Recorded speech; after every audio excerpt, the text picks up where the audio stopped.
नमस्कार, मैं Ravish Kumar. Ayatollah Sayyid Mojtaba Hosseini Khamenei Iran के नए रहबरे मुअज्जम बनाए गए हैं। ईरान के सुप्रीम लीडर को रहबरे मुअज्जम कहते हैं। ईरान के संविधान में ही इसकी व्यवस्था की गई है कि सुप्रीम लीडर का चुनाव किया जाएगा। उनके चुनाव के बाद ईरान की मस्जिदों में उनके प्रति निष्ठा जताने का सिलसिला भी शुरू हो गया है। ये मस्जिद जमकरान के बाहर जो है ट्रैफिक है। लोग जो हैं आयतुल्लाह मुज्तबा खामेनेई की बैत के लिए या उनको सपोर्ट करने के लिए लोग जमा हुए हैं। तो ये एक हिस्सा है यहाँ का।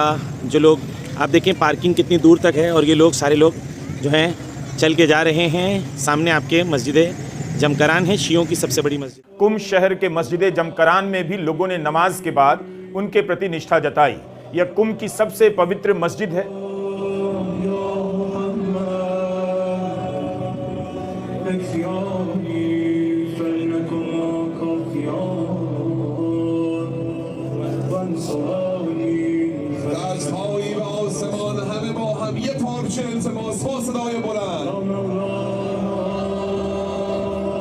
जिस दौरान खामेनेई के उत्तराधिकारी के चुनाव पर बहस चल रही थी, उसी समय इसराइल ने कुम की उसी इमारत के नजदीक हमला कर दिया जहां सभी मुस्तहिद की बैठक होनी थी।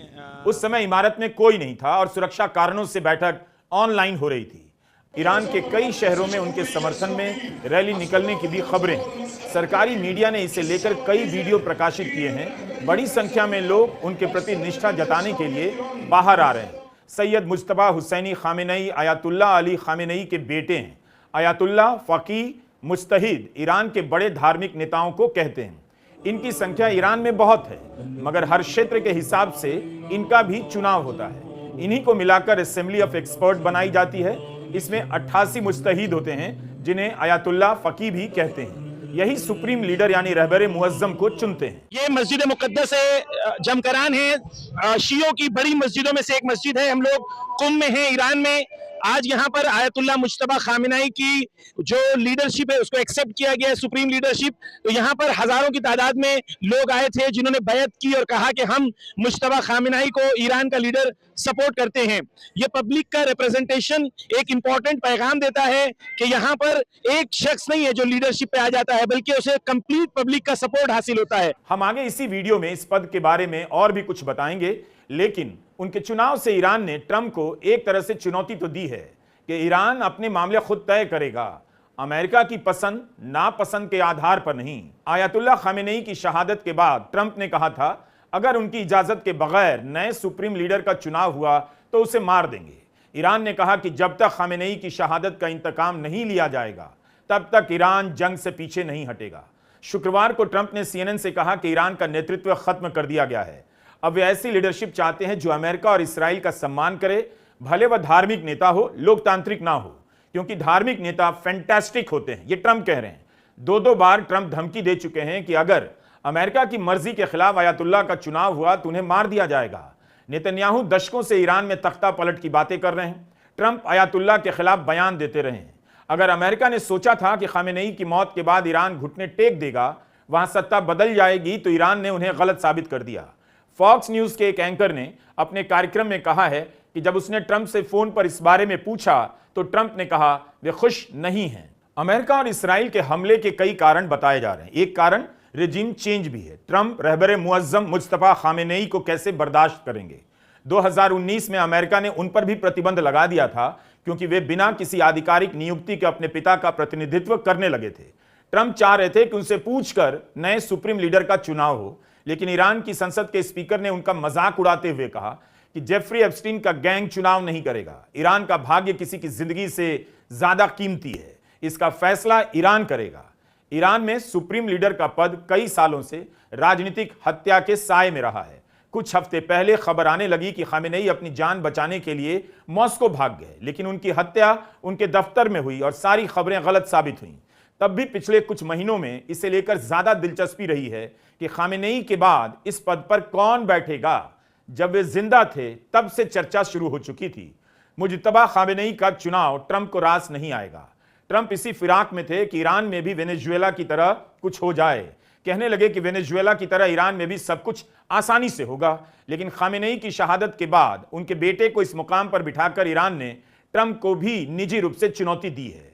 उनके चुनाव के बारे में जब एक पत्रकार ने पूछा तो ट्रंप ने कुछ भी कहने से मना किया और कहा, हम आगे देखेंगे क्या होता है। ईरान इसे इस तरह से नहीं देखता कि ट्रंप को चुनौती देने के लिए नए नेता का चुनाव हुआ है। ईरान का मानना है कि नए नेता का चुनाव अपने मुल्क के भविष्य को देखते हुए किया गया। खामेनेई की शहादत के एक सप्ताह बाद नए सुप्रीम लीडर का चुनाव कर ईरान ने अमेरिका को संदेश तो दिया है कि ईरान के लिए कुछ भी नहीं बदला। सैयद मुज्तबा हुसैनी एक तरह से अपने पिता खामेनेई के चीफ ऑफ स्टाफ माने जाते थे। यह आधिकारिक पद नहीं था, मगर इस पद ने मुज्तबा को ईरान की राजनीति के तौर तरीकों से वाकिफ कर दिया और ईरानियन रेवोल्यूशनरी गार्ड्स का करीबी बना दिया। गार्ड्स की संस्था ने मुज्तबा के चुनाव को अपना समर्थन दिया है। 28 फरवरी को जब खामेनेई की शहादत हुई, उस दिन मुज्तबा की पत्नी, उनकी मां और उनके बेटे की भी शहादत हुई। उस स्थिति में उन्हें असेंबली ऑफ एक्सपर्ट ने नया सुप्रीम लीडर बनाने का फैसला किया है। पहली बार ऐसा हुआ है कि पिता के बाद पुत्र को यह पद मिला। क्या यह विरासत के आधार पर दिया गया, इसे लेकर कई राय है। ईरान के भीतर इनके चुनाव को लेकर दूसरी राय क्या है, इसके बारे में कोई सही तस्वीर सामने नहीं आई है। रूहुल्लाह ख़ुमैनी के बाद खामेनेई अपनी योग्यता के आधार पर सुप्रीम लीडर बनाए गए। उनका ख़ुमैनी से किसी प्रकार का पारिवारिक संबंध नहीं था। मुज्तबा से पहले दोनों सुप्रीम लीडर का ईरान की राजनीति में व्यापक प्रभाव रहा है। दुनिया के लिए शाह के बाद के ईरान का चेहरा वही रहे। प्रथम रहबर मुअज्जम रूहुल्लाह ख़ुमैनी ने ईरान की क्रांति की अगुवाई की। उनके बाद खामेनेई बने, लेकिन उससे पहले वे 8 साल तक ईरान के राष्ट्रपति रहे। उनके बारे में एक किस्सा मशहूर है कि खामेनेई सुप्रीम लीडर नहीं बनना चाहते थे। कुछ समय के लिए ही रहबर मुअज्जम का पद स्वीकार करने के लिए तैयार हुए, लेकिन फिर 37 साल तक इसी पद पर रहे। 37 साल बाद ईरान में नए रहबर मुअज्जम का चुनाव हुआ है। उनका चुनाव ईरान के लोगों के लिए संदेश भी है कि सरकार अभी भी कंट्रोल में है, और अमेरिका के लिए खुली चुनौती भी कि अगर उसका मकसद खामेनेई की शहादत के बाद सत्ता परिवर्तन था तो मुज्तबा खामेनेई का चुनाव नकार रहा है। आप इस सिलसिले में कुछ शब्दों को बार बार सुनेंगे, पढ़ेंगे। मुस्तहिद, फकी और आयातुल्लाह। आयातुल्लाह का मतलब अल्लाह की निशानी।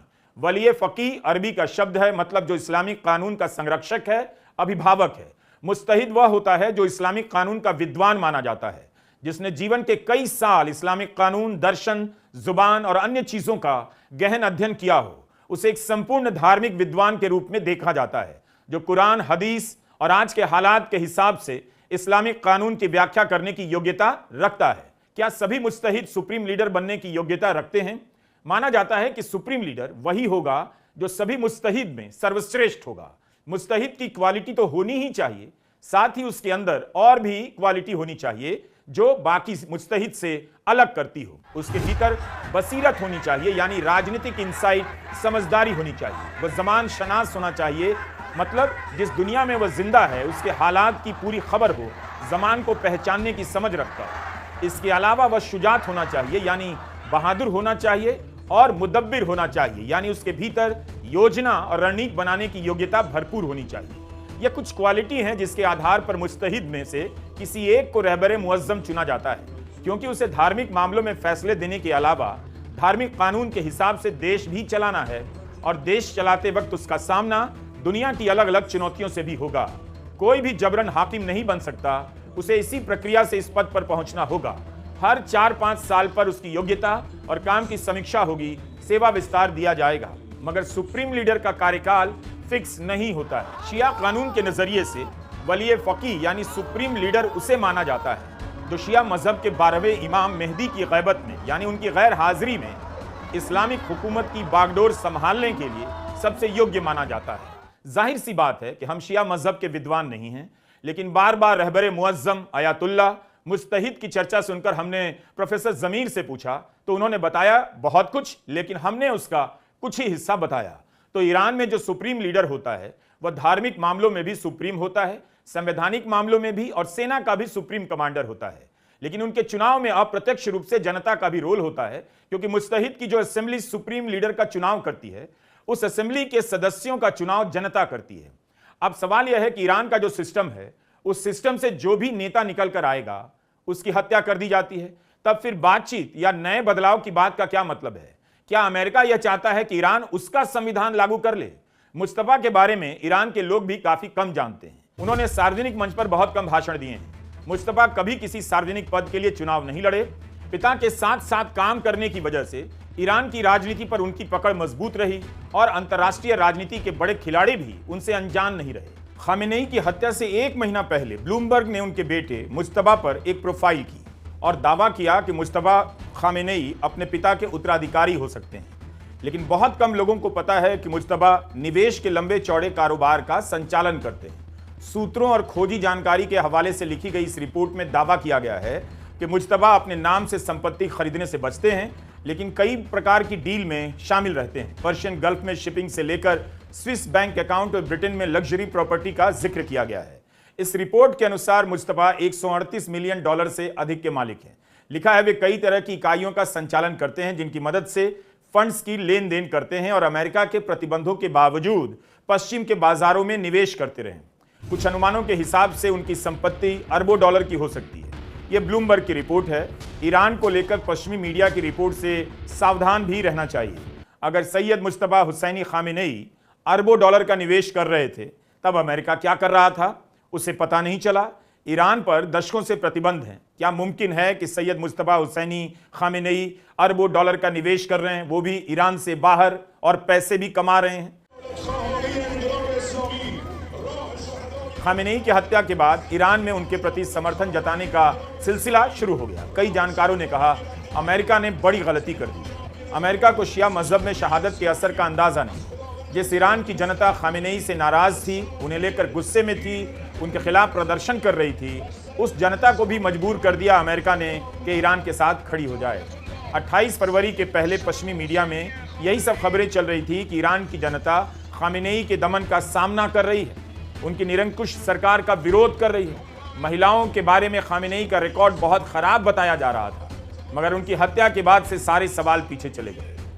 सैयद मुस्तफा हुसैनी खामेनेई को ईरानियन गार्ड्स के अलावा विदेश मंत्री, राष्ट्रपति और सेना ने भी समर्थन दिया है। संसद के स्पीकर ने भी उनके पक्ष में बयान दिया, कहा कि उन्हें फॉलो करना ईरान के लोगों का धार्मिक और राष्ट्रीय फर्ज है। रूस के राष्ट्रपति पुतिन ने मुस्तफा के चुनाव को पुरजोर समर्थन दिया, कहा कि उन्हें पूरा विश्वास है कि संकट में सैयद मुस्तफा हुसैनी खामेनेई का नेतृत्व ईरान के लोगों को एकजुट करेगा।